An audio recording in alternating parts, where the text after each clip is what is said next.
Hello dear students. Next we'll discuss about the advantages of factoring. First, immediate cash flow. See, we all very well know that the entire process, between buyer and seller, buyer he has to sell he need goods from the seller. Similarly, he should also sold out his goods.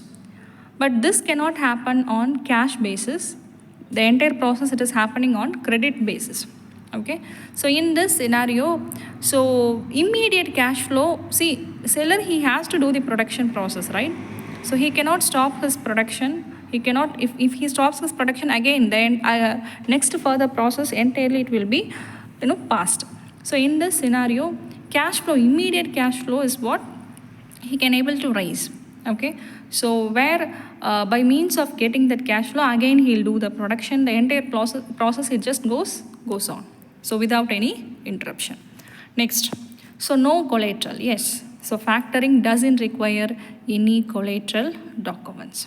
Okay, so next is what? Flexibility. So flexibility in the sense like, yes, seller can choose which invoices to factor, giving them control over financing. See, there are certain flexibilities. So it is not like only this much percentage or only this kind of assets to be, no, not like that. Anything based on the convenience of seller, buyer and factor company, they can able to. So this is what happening between these three parties. So whatever deviations that they have to bring inside this process, they can do that. And next is what? Again, the benefits. So establish solid business foundation. Yes, first thing.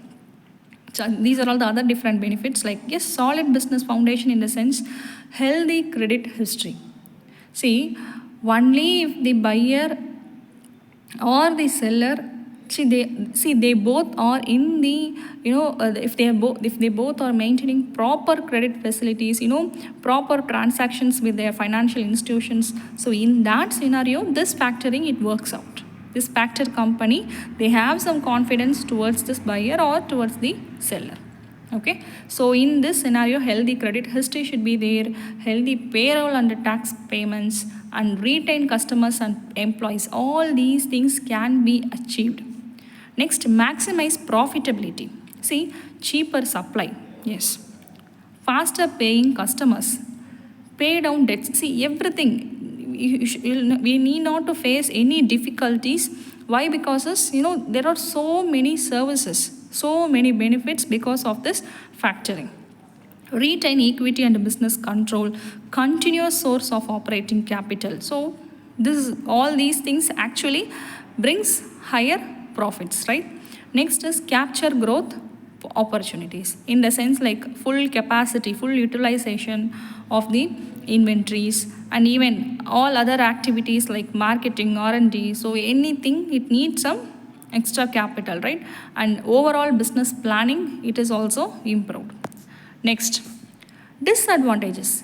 So though there are several advantages, benefits in this factoring process, but still few disadvantages are there, like cost.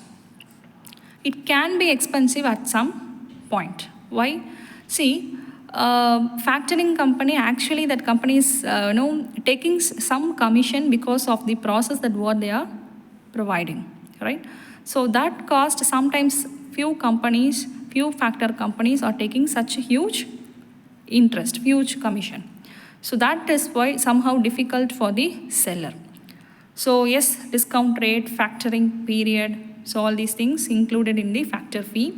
Profit reductions, in the sense factoring fee, discounts. So sometimes it leads to the reduce in their profits. Say for example, they have to balance rent, they have to balance administrative cost, utilities, so many things are there. So factor fee should not be a problem for them. And next is dependency on the factor, in the sense exporters are completely dependent on the whatever decisions taken by the factor company. Next, so shortcomings, in the sense, again, additional shortcomings given here as, yes, of course, cost is very high sometimes, not all the time, sometimes. And customer relations issues, company image, and factor restriction freedom. So probably these are all the other different shortcomings. Thank you.